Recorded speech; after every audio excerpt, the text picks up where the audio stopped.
नमस्कार, हांव सरिता सरितास कोहन रेसिपीन तुमकां सगळ्यांक माये मोगाचो येवकार। आज हांव करता हरव्या मिरसांगाचें लोणचें। पाव किलो हांवें हरव्यो मिरसांगो घेतल्या, ताजे देठ काडून धुवन घेतल्या। आनी मिरसांगो घेता आसतना आमकां ह्यो असल्यो मिरसांगो घेवपाक जाय। ह्यो मिरसांगो कमी तिखट आसता, ताका लागून ह्यो मिरसांगो घेवपाक जाय। आतां आमी मिरसांगाचे बारीक कुडके करून घेवया। 2 हांवें लिंबू घेतल्या, तर ह्या 2 लिंबाचो रस काढून घेवपाक जाय आमकां। अशें करून हांवें मिरसांगाचे कुडके करून घेतल्यात।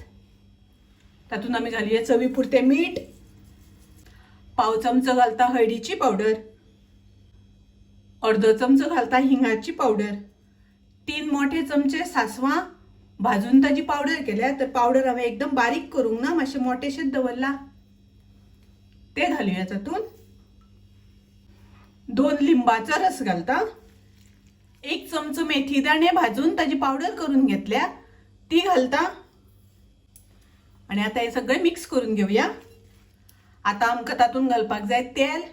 तर हे तेल हांवें गरम करून थंड केला आणि आता हांव तातूंत घालता। मिरचीचें लोणचें तयार आसा। आता हे बरणेन भरून दवरपाक जाय। अशें हे हरव्या मिरसांगाचें लोणचें सादें सोपें रोखडें जावपाचें। तुम्ही करून पळयात। माझी रेसिपी आवडली जाल्यार लाईक करा, शेअर करा, तसेच माझ्या चॅनलाक सबस्क्राईब करात। परत मिळूया अशीच एक रेसिपी घेऊन। तोपर्यंत मस्त खायात, स्वस्थ राहात, देव बरे करू।